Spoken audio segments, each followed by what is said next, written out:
Santo de Deus. Com temor e tremor, esperando na sua graça, no concurso, na ação graciosa do Espírito Santo de Deus. Nós queremos humildemente abrir a palavra de Deus com reverência e temor. Vamos fazer isso nesta confiança de que o Espírito Santo haverá de nos ajudar a compreender os textos sagrados. Vamos orar antes. Senhor, estamos aqui reunidos como igreja, povo do Senhor, eleito segundo a tua graça, com temor e tremor, porque estamos diante de um Deus santo, santo, santo. E nós somos pecadores, indignos, miseráveis.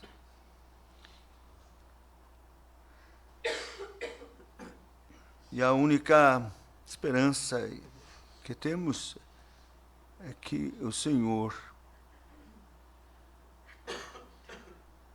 nos recebe em Cristo Jesus, teu Filho amado, e hás de nos abençoar pela tua palavra, nos instruindo nela, nesta gloriosa salvação que o Senhor quis nos conferir por tua graça soberana. Vem nos ajudar a entender e compreender isto. Especialmente a obra particular, específica, direcionada de Cristo Jesus em favor desses eleitos que o Senhor Deus, o Pai, escolheu e amou, separou antes da fundação do mundo. Traz cativo, Senhor, todo o pensamento à obediência de Cristo. Que a tua verdade prospere, prevaleça em cada vida, em cada coração. E tu sejas glorificado. Cristo exaltado. Pedimos isto e clamamos, rogamos em nome do Senhor Jesus, nosso Salvador vivo. Amém.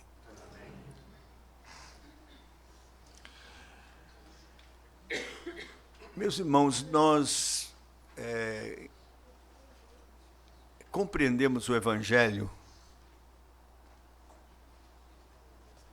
na sua essência como o Evangelho da graça do nosso Senhor e Salvador Jesus Cristo em 5 pontos, que nós chamamos 5 pontos do calvinismo, mas que, na verdade, como dizia Spurgeon, é o Evangelho.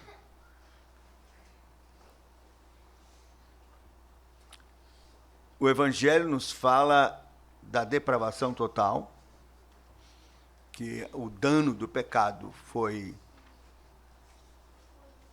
absolutamente total, de modo que não sobrou nada são no homem. Ele não tem qualquer capacidade de se voltar para Deus, nenhuma habilidade de se voltar para Deus. Isso chama-se depravação total. Ele está morto dos seus delitos e pecados. Então, o segundo ponto é que a salvação tem que ser uma obra monergística, isto é, da parte de Deus somente. Por isso, o segundo ponto é a eleição incondicional. Deus quis escolher um povo para si.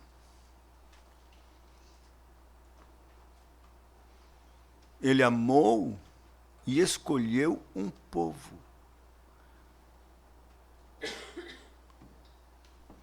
Incondicionalmente. Ele não olhou e previu e viu, aquele ali vai me aceitar. E tal. Nada disso.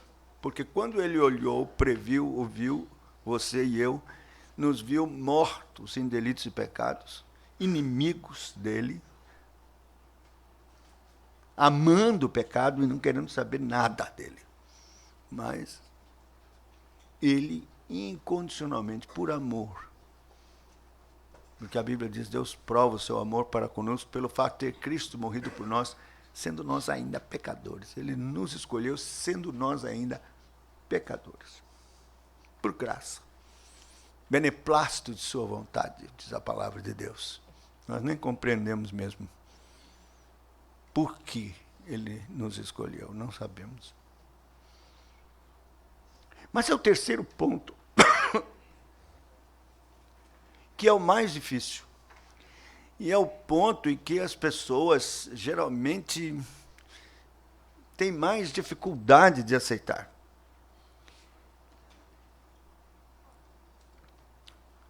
Que é a expiação limitada, assim chamada. Expiação direcionada, específica. Isto é, Cristo morreu exclusivamente por esses eleitos que Deus escolheu antes da fundação do mundo. Por mais ninguém. Essa ideia, não, morreu por todos os homens, indistintamente, que existem na face da terra. Não. A Bíblia ensina que ele morreu exclusivamente pelos eleitos. A morte de Cristo, ela foi substitutiva. Muito mais do que representativa. Substitutiva. Ele substituiu cada eleito. E morreu por cada um, sabendo exatamente por quem estava morrendo. É uma chamada expiação limitada, específica, em favor dos eleitos. Aí nós temos a vocação eficaz, que nós lemos e declaramos isto aqui, como Deus soberanamente chama esses eleitos e aplica sobre eles, no poder do Espírito Santo, todos os recursos desta obra específica de Cristo por eles. E, por último, perseverança dos santos. Isto é evangelho. E eu queria ver hoje, aqui, nas Escrituras, este ponto mais difícil, que é a expiação limitada. E então os teólogos começam dizendo o seguinte: na eternidade, Deus, nada havia sido criado, nem anjos, nem nada. Deus, trindade augusta e soberana.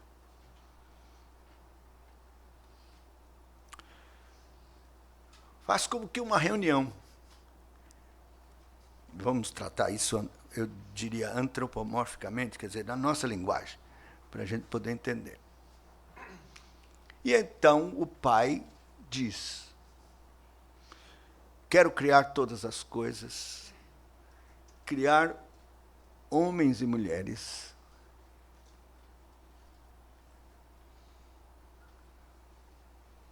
para a nossa glória, glória de Deus triuno,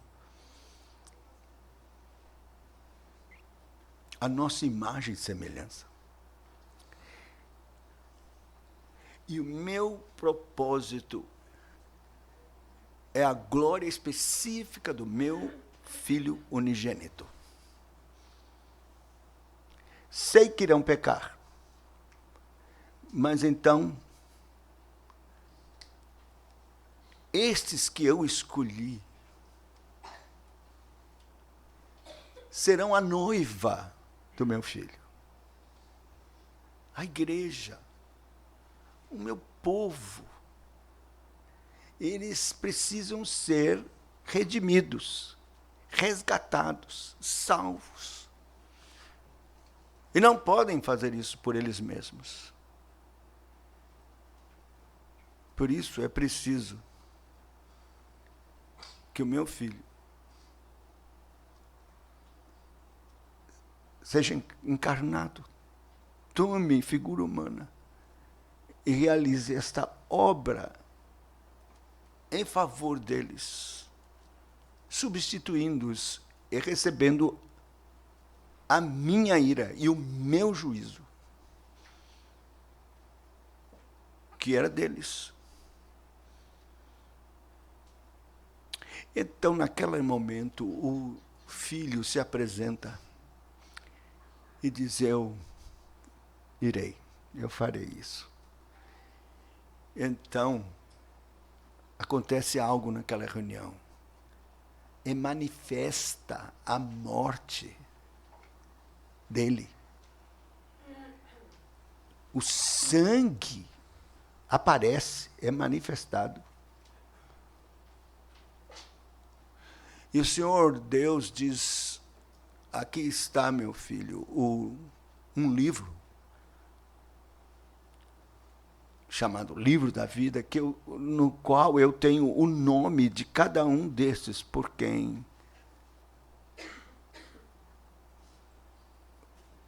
has de morrer. E naquele instante, aquele livro, com sangue, que se manifesta, é chamado Livro da Vida do Cordeiro. E o filho recebe, então, solenemente aquele livro. E ama profundamente cada nome que está ali naquele livro. Os amados do Pai agora são seus amados. O sangue remidor em favor deles se manifesta naquela hora, naquele lugar, na eternidade. E é claro, o Senhor disse: eu ressuscitarei, meu filho, para que você volte, esteja na minha glória, a mesma que eu tenho contigo. E então eles serão também redimidos pela ressurreição, justificados, e estarão para sempre conosco na eternidade, novos céus e nova terra. O Espírito Santo se apresenta e diz: pois bem, eu vou chamá-los na plenitude do tempo de cada um, vou regenerá-los, convencê-los do pecado, da justiça e do juízo, vou aplicar a obra da morte e da ressurreição do Filho sobre cada um deles e infundir fé no coração deles, fazer de cada um nova criatura, operar a adoção para que sejam filhos e filhas de Deus, e vou entrar neles, vou estar com eles e sustentar a fé deles, a perseverança deles até o fim. Bem, talvez você esteja perguntando: mas pastor, tem isso na Bíblia? Onde é que tem isso na Bíblia? Então eu gostaria que você acompanhasse agora comigo uns textos que você, então, pegue sua Bíblia. Eu faço questão que você acompanhe cada texto. É muito importante. Vamos começar abrindo o Apocalipse, no capítulo de número 13.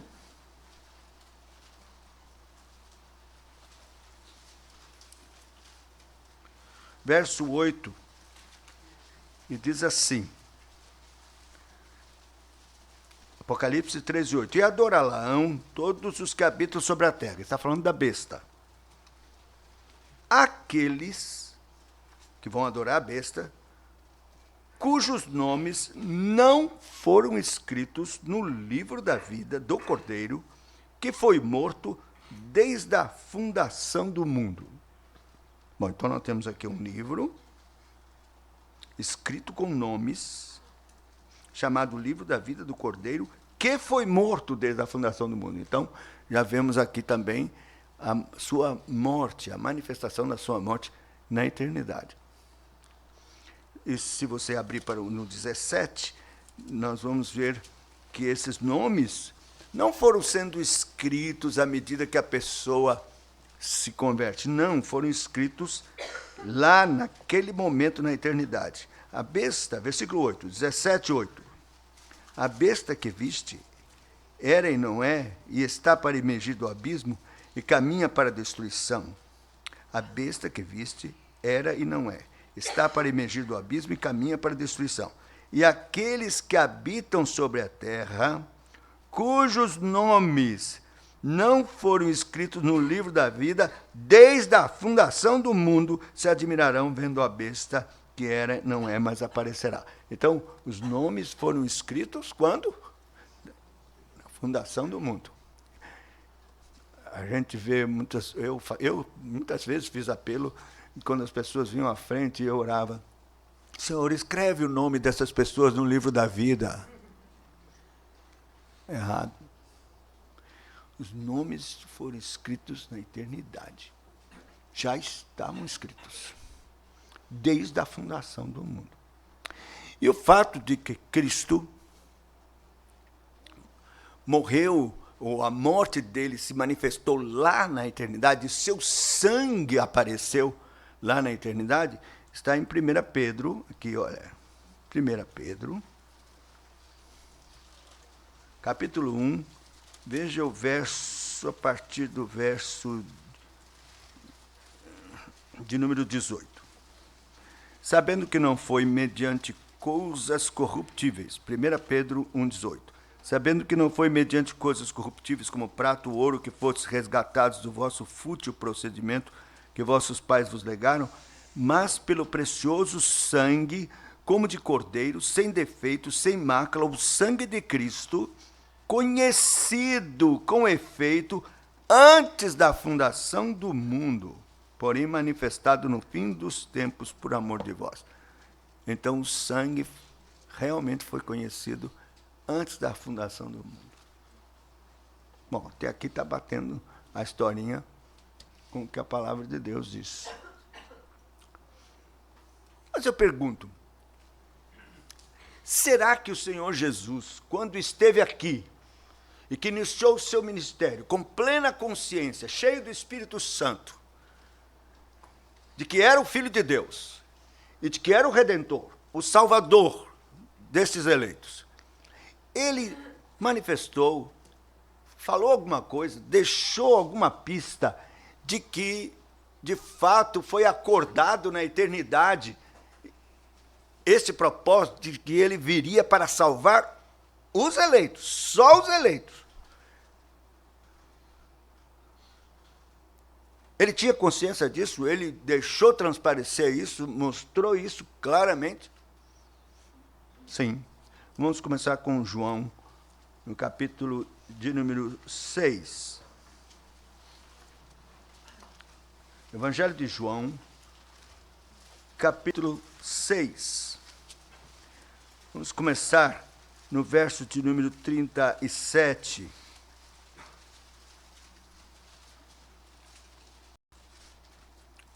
Diz assim, todo aquele, o Senhor Jesus está falando, todo aquele que o Pai me dá, esse virá a mim.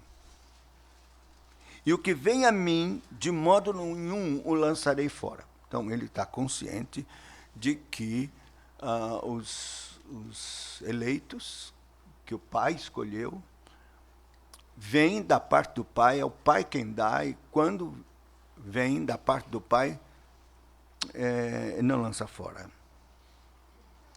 Porque eu desci do céu, veja agora, preste atenção, eu desci do céu não para fazer a minha própria vontade, e sim a vontade daquele que me enviou. E a vontade de quem me enviou é esta, que nenhum eu perca de todos os que me deu. Pelo contrário, eu o ressuscitarei no último dia. Olha, preste atenção nesse versículo. Veja como o Senhor Jesus tem plena consciência de que o Pai entregou o livro com os nomes todos dos eleitos para ele. Eu desci do céu não para fazer a minha própria vontade, sim a vontade daquele que me enviou, que é o Pai. E a vontade do meu Pai, de quem me enviou, é esta, que nenhum eu perca de todos os que me deu. O Pai entregou para ele um livro com todos os nomes dos eleitos. Aí a gente tem pessoa que diz assim, não, ele está falando só dos discípulos. Ah, é? Se ele está falando só dos discípulos, então só os discípulos vão ressuscitar no último dia. Porque ele diz assim, pelo contrário, eu ressuscitarei no último dia. Não, ele não está falando só dos discípulos, está falando de todos os eleitos que o Pai entregou a ele naquela reunião na eternidade. Aquele livro que ele amou, que ele decorou, vamos dizer assim, na nossa linguagem, e amou, e conheceu cada um deles. Ele desceu para fazer a vontade do Pai, para que nenhum desses se perdesse. Ele disse, eu vim não para fazer a minha própria vontade, mas a vontade do meu Pai. E a vontade do meu Pai é que eu não perca nenhum desses que ele me deu.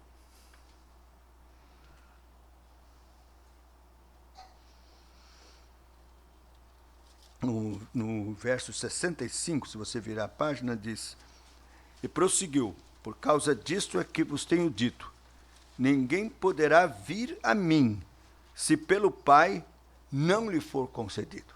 Ele está restringindo e dizendo, só virá a mim e será salvo os do Pai.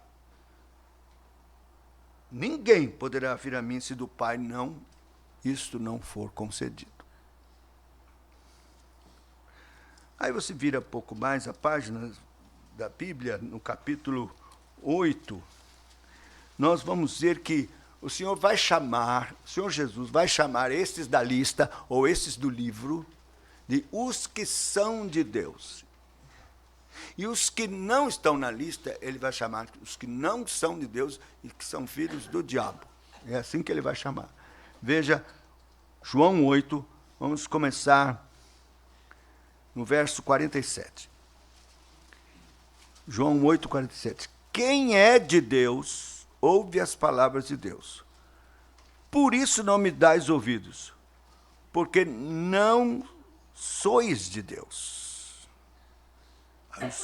Os judeus não gostaram, esses fariseus aqui, que não eram eleitos, que não queriam saber do Senhor Jesus, não gostaram.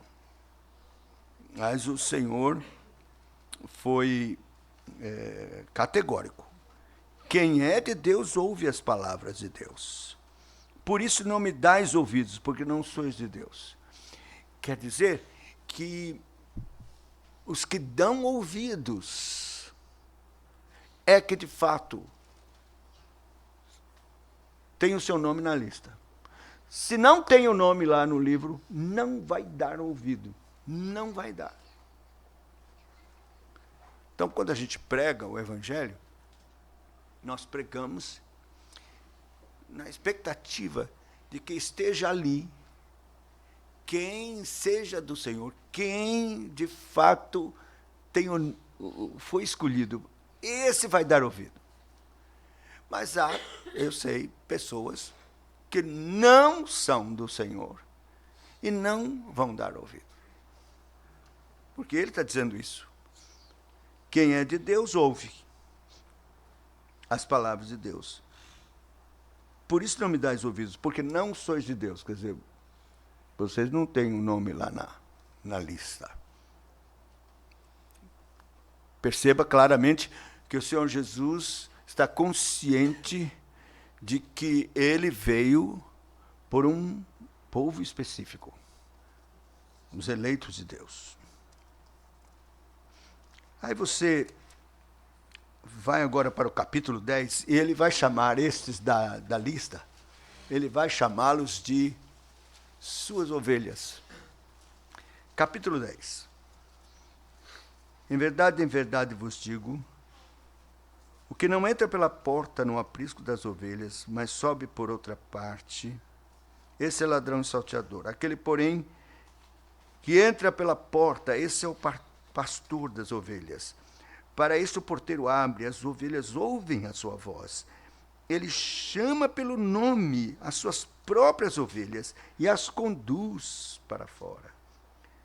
Depois de fazer sair todas as que lhe pertencem, vai adiante delas, e elas o seguem, porque lhe conhecem a voz. Mas de modo nenhum seguirão o estranho, antes fugirão dele, porque não conhecem a voz dos estranhos. Jesus lhes propôs esta parábola para eles, mas eles não compreenderam o sentido daquilo que lhes falava. Jesus, pois, lhes afirmou de novo: em verdade vos digo, eu sou a porta das ovelhas. Todos quantos vieram antes de mim são ladrões, salteadores, mas as ovelhas não lhe deram ouvido. Eu sou a porta. Se alguém entrar por mim, será salvo, entrará, sairá e achará pastagem. O ladrão vem somente para roubar, matar, destruir. Eu vim para que tenham vida e a tenham em abundância. Eu sou o bom pastor. O bom pastor dá a vida por quem? Pelas ovelhas. Ele não dá a vida por quem não é ovelha. Ele dá a vida pelas ovelhas, pelos eleitos, pelos que o Pai escolheu. É por esses que ele dá a vida. E ele chama de suas ovelhas. O mercenário que não é pastor, a quem não pertencem as ovelhas, vê vir o lobo, abandona as ovelhas, foge, então o lobo as arrebata e dispersa. O mercenário foge, porque é mercenário, não tem cuidado com as ovelhas. Eu sou o bom pastor. Conheço as minhas ovelhas, e elas me conhecem a mim. Você veja, ele está dizendo, eu conheço, eu sei quem são as minhas ovelhas. Eu sei, eu as conheço pelo nome. E elas me conhecem. Assim como o Pai me conhece a mim, eu conheço o Pai e dou a minha vida pelas ovelhas. Ainda tenho outras ovelhas, não deste aprisco. A mim me convém conduzi-las. Elas ouvirão a minha voz, e então haverá um rebanho e um pastor. E para que ninguém pense, os judeus eram tendenciosos a pensar assim, bom, se ele tem ovelhas, se ele tem gente para salvar, só é entre os judeus. Certamente não tem gentio nessa história. Jesus disse, não, ainda tenho outras ovelhas que não são desse aprisco, no caso dos judeus. Jesus está se referindo aos gentios. Ele está se referindo a nós. Ele está dizendo que ele não tem só ovelhas judeus, mas ele tem ovelhas entre os gentios, espalhados pelo mundo todo. Ele tem ovelhas. Eu acho tão precioso, se você estudar a biografia de David Livingstone.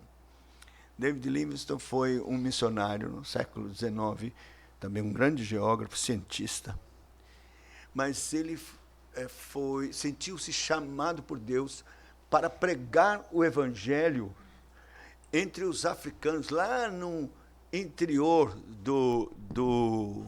da África, na selva. E o texto que o levou a ter esse chamado, a compreender isso, foi esse texto.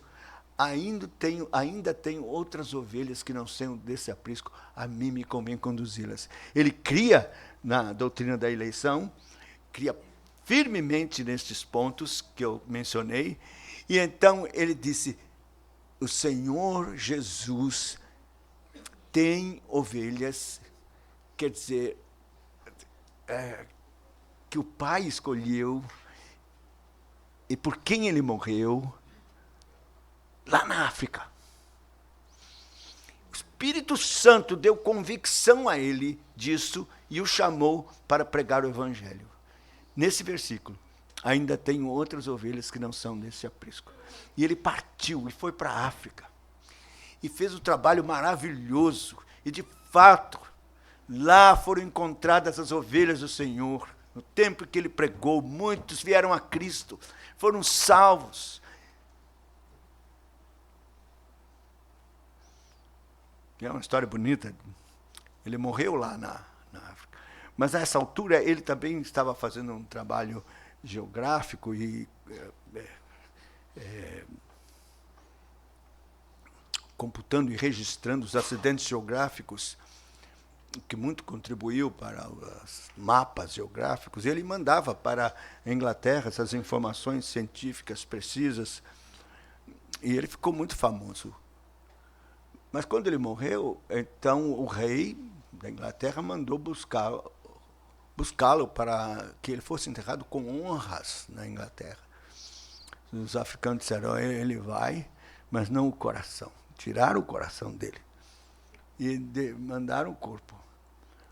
E ele foi sepultado na abadia de Westminster, que é o lugar de honra para todos aqueles reis e lordes importantes. David Livingstone foi enterrado lá. Se você visitar a Inglaterra, faça questão de entrar na abadia de Westminster e vai procurando. O piso são lápides. Você vai procurando, você vai achar a lápide de David Livingstone. E eu tive esse privilégio. E li, está lá em inglês. Está escrito lá, é isso aqui. Ainda tenho outras ovelhas que não são desse aprisco. A mim me convém conduzi-las. Então, o Senhor Jesus sabe destas ovelhas que ele tem. No verso...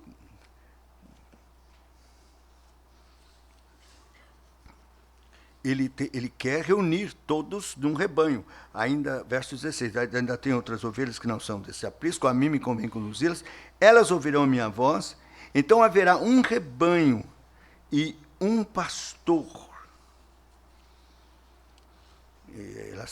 Ele fala claramente, por isso o Pai me ama, porque eu dou a minha vida para a reassumir. Ninguém a tira de mim, pelo contrário, eu espontaneamente a dou. Tenho autoridade para entregar, também para reavê-la. Esse mandato recebi do meu Pai.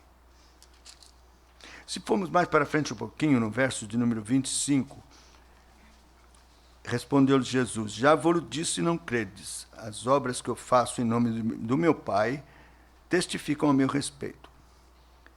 Mas não credes, porque não sois das minhas ovelhas.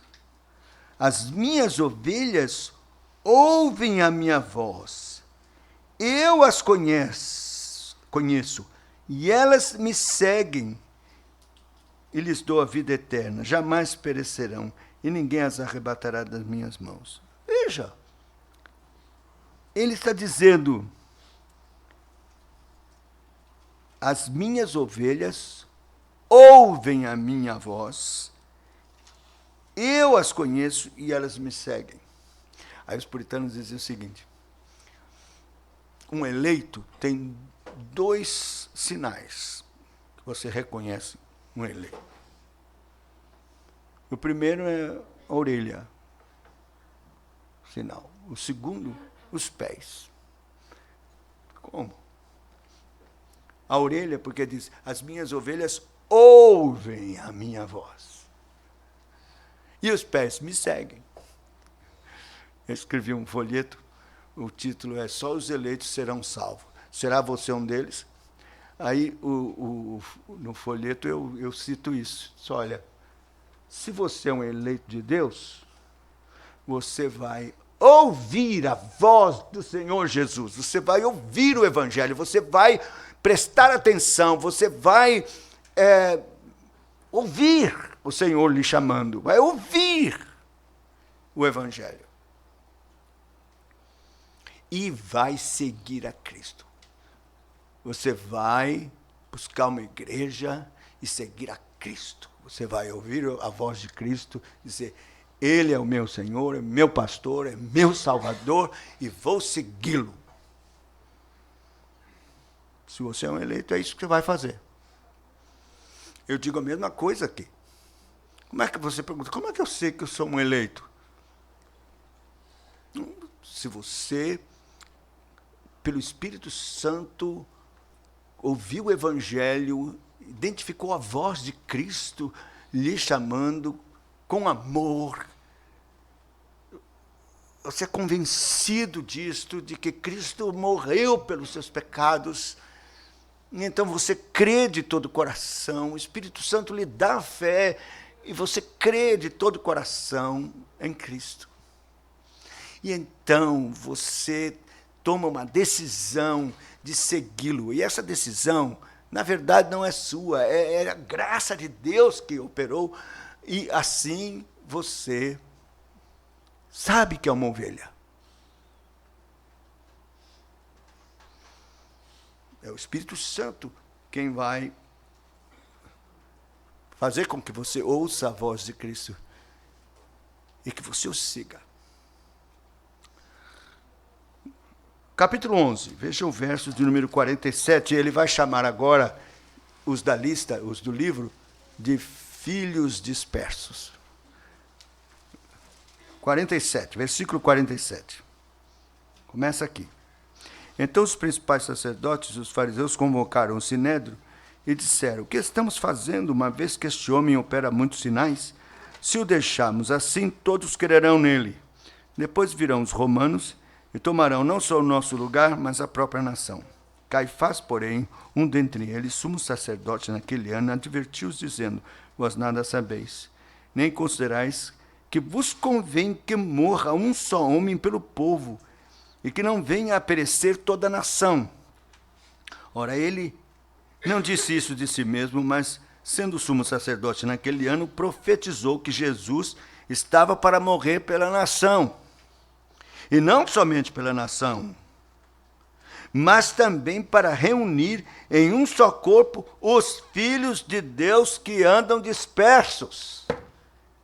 Agora, ele chama de filhos dispersos, estes que o Pai escolheu e colocou o nome no livro da vida. São filhos dispersos. Cristo morreu por eles. E eles estão por aí. Nós não sabemos quem são, mas eles estão por aí. E deixe-me dizer uma coisa. Eles estão, muitas vezes, nos piores lugares, que você nem imagina. Nós estamos aqui, bonitinho, vindo a palavra de Deus. Aí a gente estava passando, e uns pessoal bêbado, esquisito, passando, e a gente fica, gente, que coisa e tal. Ou então, na gandaia, aí né? Pode ter filho disperso lá. E um desses, ou estas prostitutas que ficam na beira da estrada, pode haver uma prostituta filha dispersa, porque em Cristo morreu? Sim, senhor. Por isso, nós temos que sair e pregar, porque a única forma destes filhos dispersos, eleitos, porque em Cristo morreu, a única forma de ouvir a voz de Cristo é através do testemunho e da pregação da igreja.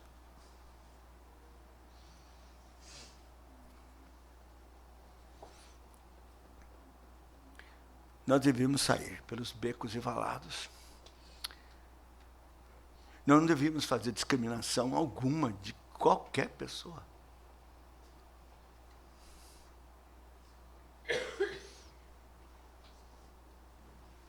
Porque eles estão em toda parte, são filhos dispersos.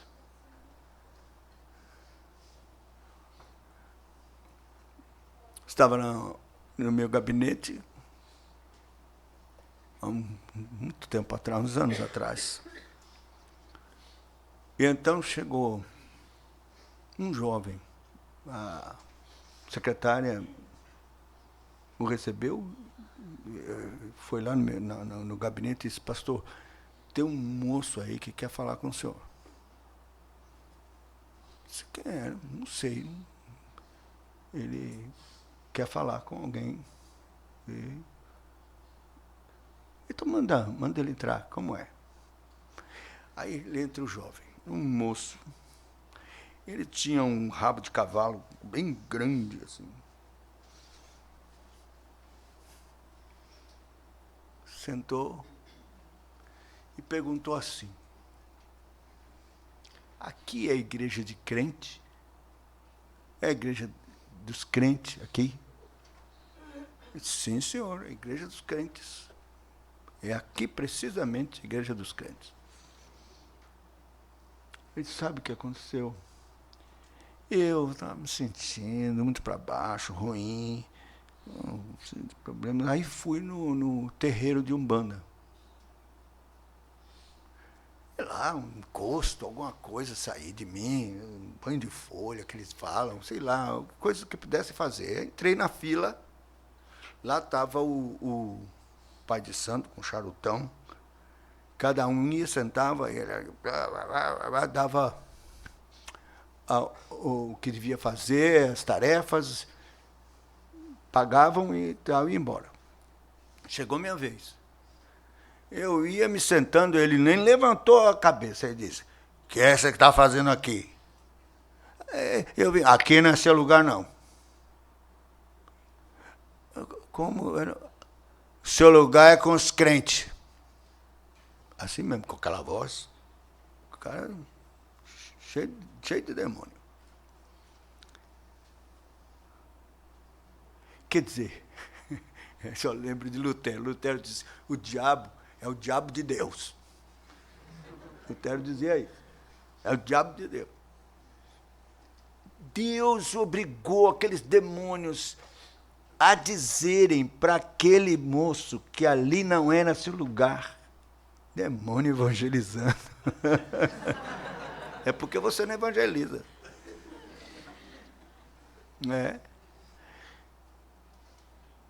Aí eu me lembrei também daquele texto do espírito mau da parte do Senhor que atormentava Saul.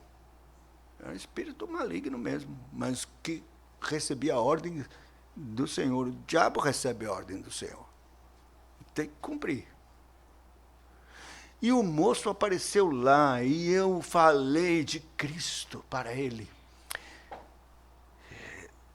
Preguei o evangelho simples, da graça do nosso Senhor e Salvador Jesus Cristo. E o Espírito Santo fez uma obra na vida daquele moço. Ele fez a classe de catecúmenos com cabelão.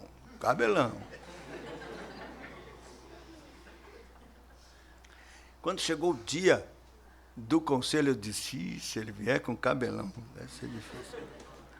Mas quando abriu a porta, mandou chamar, que abriu a porta, cabelo cortadinho e tal, aparece ele no conselho. Mas tem um testemunho maravilhoso, o Fábio. Eu me encontro sempre com ele. Ele está firme, casado, tem família, ele serve numa igreja, ainda hoje, uma bênção esse rapaz. Filho disperso. Então, eles estão aí, nos becos e valados, em toda parte. São eleitos de Deus. Cristo morreu por eles. Ele nos deu uma ordem de buscá-los, de pregar o evangelho a toda criatura, porque nós não sabemos quem são eles. Mas eles ouvirão, eles virão. Quando ouvirem, eles virão, o Espírito Santo fará a obra que prometeu fazer.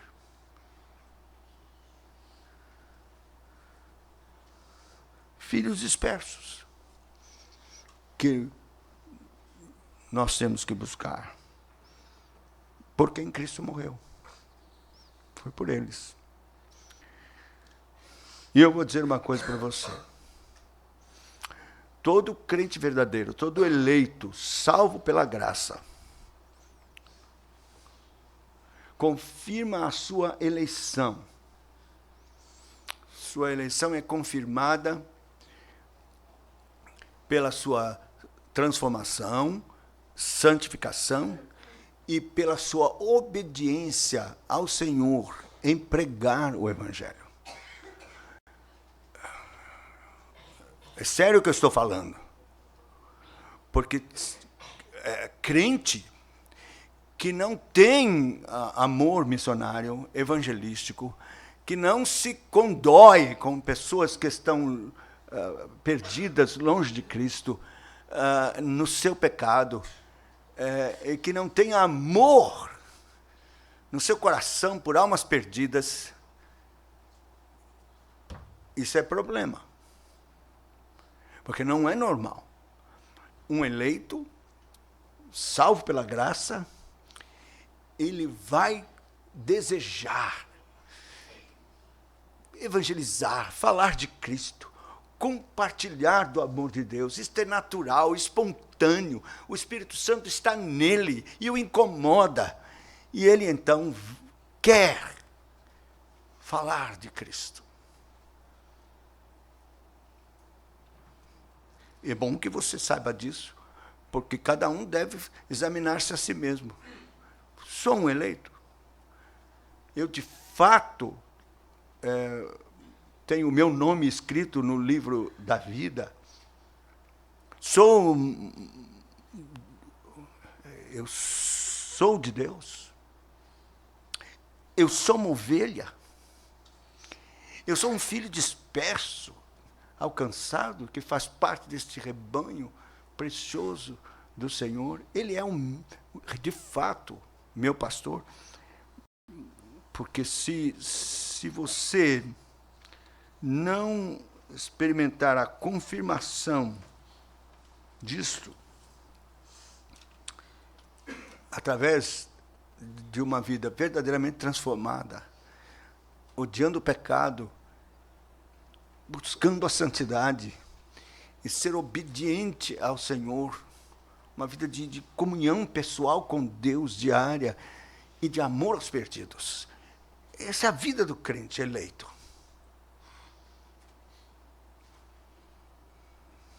Eu temo que muitos estejam enganados dentro das igrejas.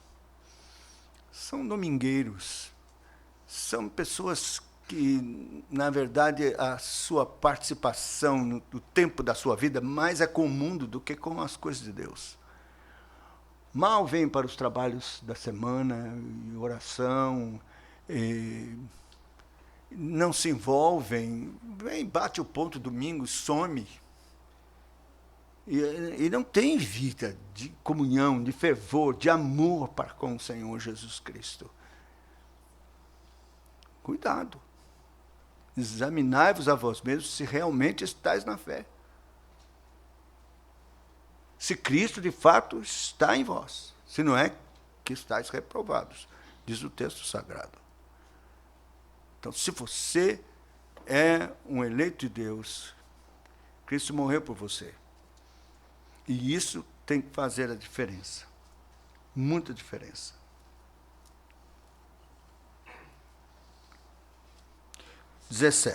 João 17.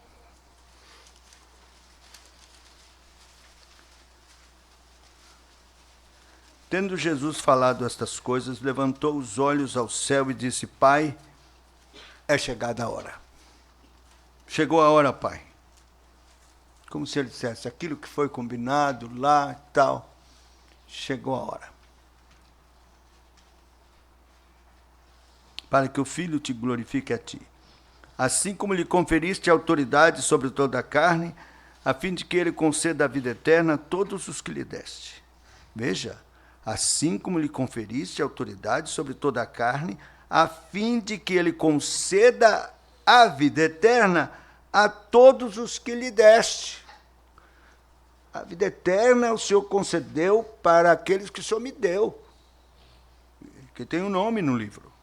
E a vida eterna é esta, que te conheçam a ti, o único Deus verdadeiro, e a Jesus Cristo a quem enviaste. Eu te glorifiquei na terra, consumando a obra que me confiaste para fazer. E agora glorifica-me, ó Pai, contigo mesmo, com a glória que eu tive junto de ti, antes que houvesse mundo. Manifestei o teu nome aos homens que me deste no mundo. Eram teus, tu nos confiaste, e eles têm guardado a tua palavra. Agora eles reconhecem que todas as coisas que me tens dado provêm de ti, porque eu lhes tenho transmitido as palavras que me deste, e eles as receberam, e verdadeiramente conheceram que saí de ti, e creram que tu me enviaste. E, claro, ele está falando dos discípulos e de todos que já estavam crendo. Naquela época, um bom número já estava crendo e receberam a mensagem e creram de todo o coração. Agora, verso 9. É por eles que eu rogo. Não rogo pelo mundo, mas por aqueles que me deste, porque são teus. Veja, está claro. Ele está aqui deixando bem claro. Eu não rogo pelo mundo, não. Estão reprovados, recebam o seu salário, cada um as consequências dos seus pecados, que em Adão adquiriram e ainda continuam pecando, e são inimigos do Senhor. Não oro pelo mundo, mas por aqueles que me deste, porque são teus. Os eleitos, os que têm um nome no livro, aqueles por quem ele veio resgatar, morrer e resgatar com o seu sangue.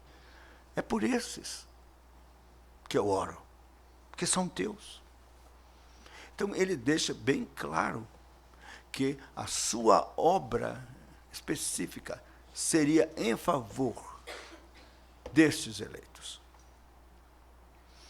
Aí, se você for lá para Isaías 53, que é o texto que fala da obra sacrificial do Senhor, isso foi escrito 750 anos antes de Cristo. E veja, ele diz aqui mais no final, verso 8. Por juízo opressor foi arrebatado, de sua linhagem quem dela cogitou, porque foi cortado da terra dos viventes, por causa da transgressão do meu povo foi ele ferido. Quando você lê isso aqui, às vezes pessoas leem e pensam, ele está falando dos judeus, só dos judeus. Não, o meu povo aqui é o povo do Senhor. Todos os eleitos, por causa da transgressão do meu povo de Deus, o Israel de Deus, que somos nós também. Por causa da transgressão do meu povo foi ele ferido. Daí, no verso 11, diz assim, ele verá o fruto do penoso trabalho da sua alma e ficará satisfeito. Vamos parar aqui. John Owen, no seu livro Por que em Cristo Morreu, que ele defende isso que eu estou ensinando, que é o que a Bíblia ensina, ele diz o seguinte, se Cristo morreu por todos, indistintamente, todos que existem indistintamente, então todos têm que ser salvos. Todos, a humanidade inteira tem que ser salvo. Porque como pode ser que o Senhor derrame o seu sangue por todos indistintamente, mas só um grupo é que de fato vai crer e vai ser salvo, e a grande maioria que ele derramou sangue vai para o inferno.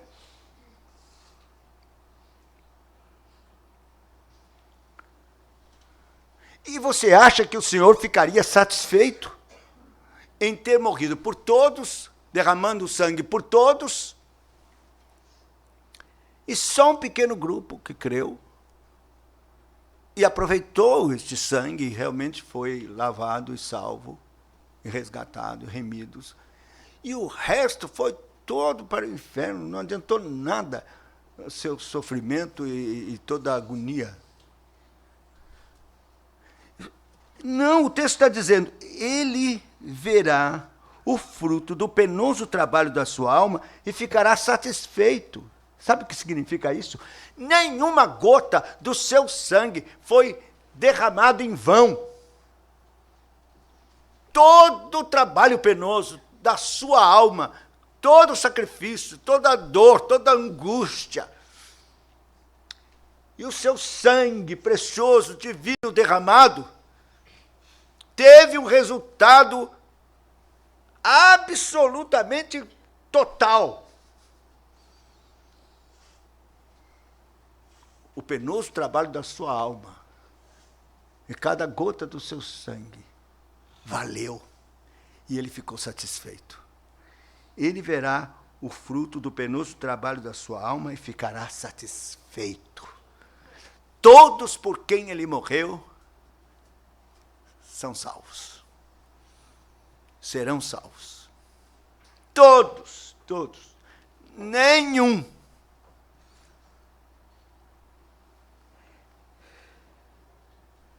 Não é precioso isso? É precioso, mas eu lhe digo uma coisa para você. Quando eu entendi isso, quando o Espírito Santo abriu meus olhos para compreender que Cristo morreu por mim, eu não pude ser mais o mesmo. Quando você lê Gálatas, capítulo 2, vai lá. Por favor, entenda isso. Gálatas, capítulo 2, versículo 19 a 20, diz assim: porque eu, mediante a própria lei, morri para a lei, a fim de viver para Deus. Estou crucificado com Cristo. Logo, já não sou eu quem vive, mas Cristo vive em mim.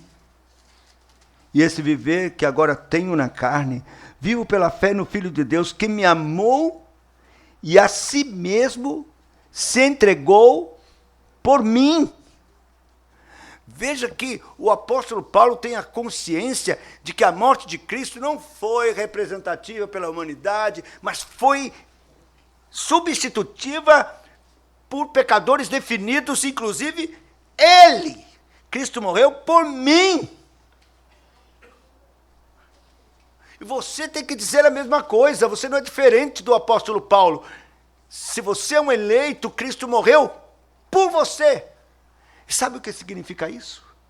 Que ele lhe amou na eternidade, tinha seu nome no coração na eternidade, se encarnou, e então viveu sua vida aqui absolutamente perfeita, humilde e de servo sofredor, pensando em você, tendo o seu nome na sua mente, no seu coração. Ele deixou a sua glória por você, ele se humilhou pensando em você. Você pode dizer assim, mas eu nasci 2000 anos depois, como é que Cristo estava pensando em mim? Você acha que isso é difícil? Ele era Deus. Ele era Deus. Ele era Deus. Ele conheceu você, ele soube seu nome, ele sabia. E ele viveu sua vida humilde, de sofrimento, pensando em você. Era difícil, mas é por Josafá. E quando eu penso que ele na cruz estava lá, foram 3 horas em que Deus foi colocando sobre ele a iniquidade de nós todos, quer dizer, dos eleitos. E foi derramando sobre ele nossa miséria, nosso pecado. E o juízo. Manifestando a sua ira sobre ele, que era nossa. Então, preste atenção. Eu creio firmemente que ele balbuciou entre gemidos meu nome. E sabia perfeitamente o momento em que ele recebia os meus próprios pecados. Esse é Josafá.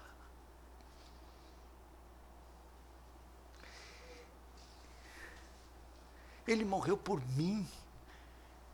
Então pense nisso. Ele morreu por você.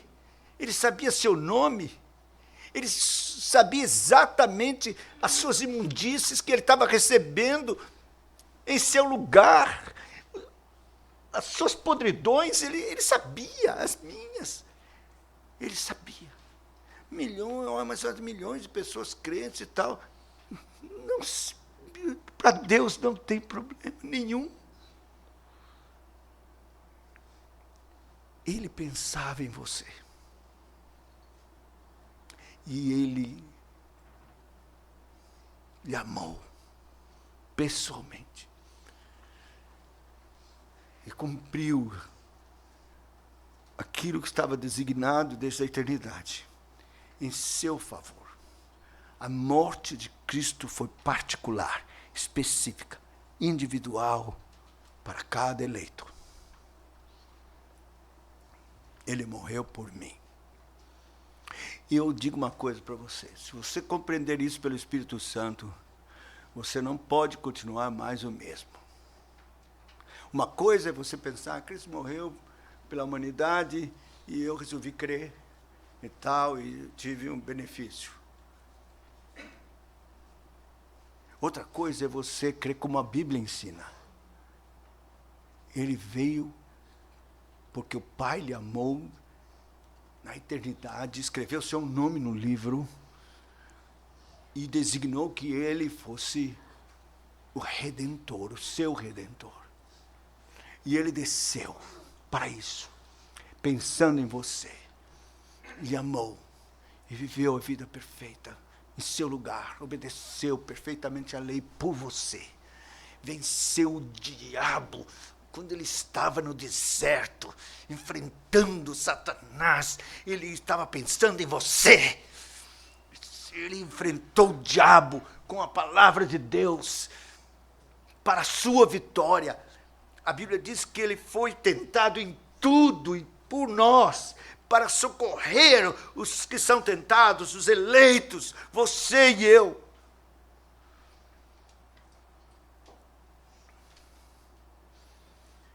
E na cruz, carregou os seus pecados, pensando em você, balbuciando o seu nome entre gemidos. Eu pergunto, como é que você pode continuar com essa vidinha tão indiferente? Pensando em você mesmo, correndo de um lado para o outro, pensando em você.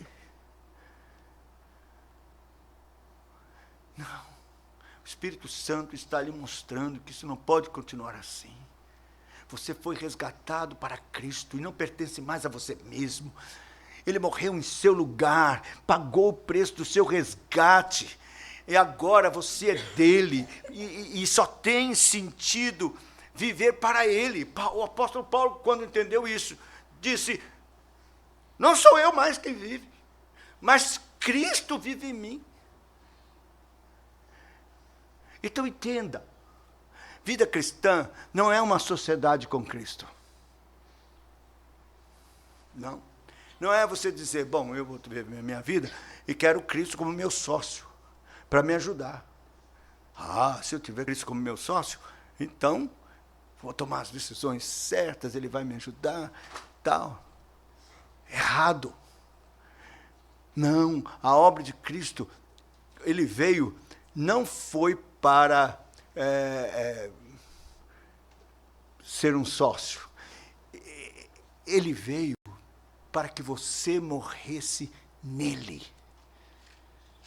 perdesse a sua vida.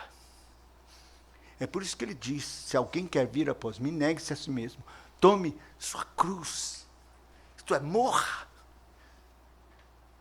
Então, entender a obra vicária de Cristo e a sua expiação particular em favor dos eleitos de Deus é compreender que você morreu com Cristo. Ele lhe substituiu lá, você morreu com Cristo, foi sepultado com Ele e ressuscitou agora com Ele, mas não para viver mais a sua vida, mas a vida de Cristo. Para Cristo.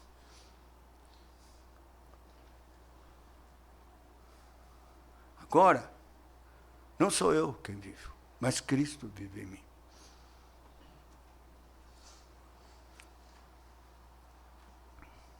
Não sou eu quem vivo, mas Cristo vive em mim. E esse viver, que agora tenho na carne, vivo pela fé, no Filho de Deus, que me amou e a si mesmo se entregou por mim. É isso aí. Responda para você mesmo. Deus não quer nada com religiosidade e compromisso religioso.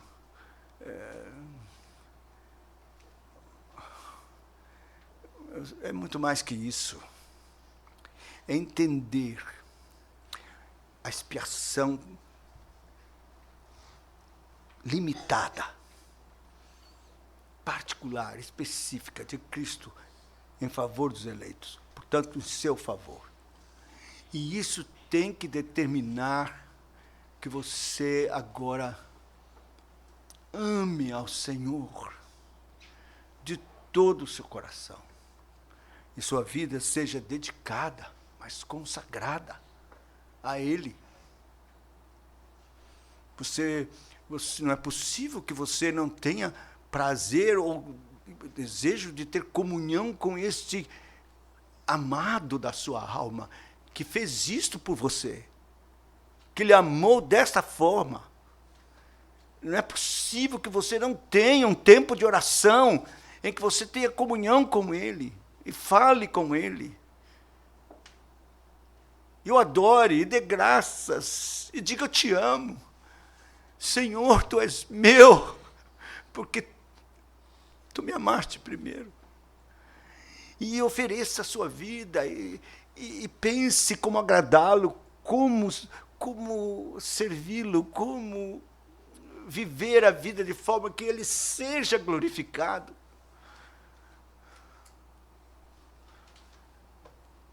Eu penso que a falta do entendimento desta doutrina tem feito com que as pessoas percam completamente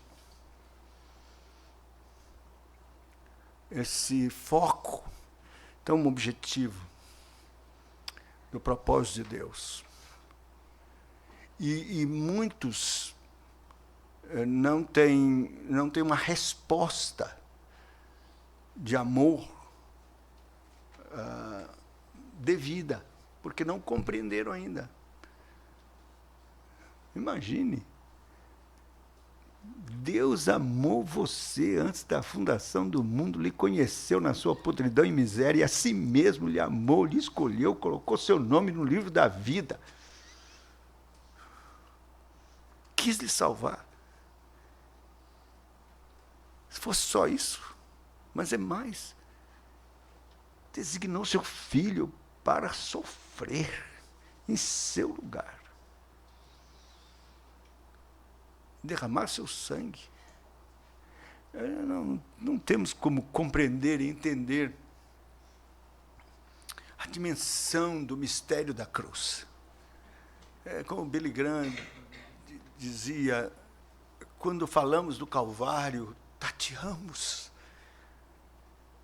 É muito profundo, o que significa que ele desceu ao Hades, que muita gente pensa que foi depois, que ele foi visitar lá o inferno e tal, tirar a chave, nada disso. Ele desceu no meu inferno, experimentou o meu horror, o meu inferno.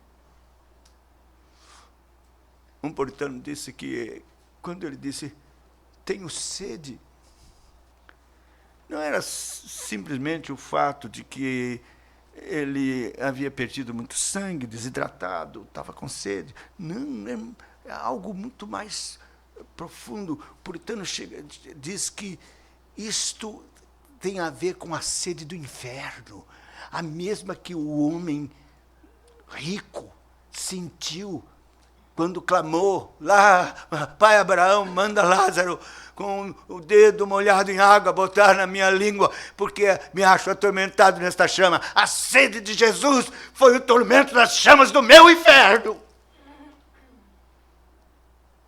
e do céu. Quando nós pensamos nestas coisas e tateamos o Calvário, todo esse sofrimento, ficamos envergonhados com a nossa resposta de amor tão pífia, tão fraca. Como dizia o velho hino, morri na cruz, por ti, que fazes tu por mim? fazes? Que fazes tu por mim? Então que o Espírito Santo esteja operando no seu coração e a consideração dessa doutrina tão gloriosa mexa com você. Meu desejo é que a palavra de Deus, que não volte vazia, possa, pelo Espírito Santo, impactar seu coração e você saia daqui. Eu não posso continuar mais com essa minha vida espiritual. Eu não posso continuar mais amando o mundo. Eu não posso mais continuar laica. Se é verdade isso, eu não posso ser mais o mesmo. Ou então não sou eleito coisa nenhuma. Deus tenha misericórdia de nós. Amém.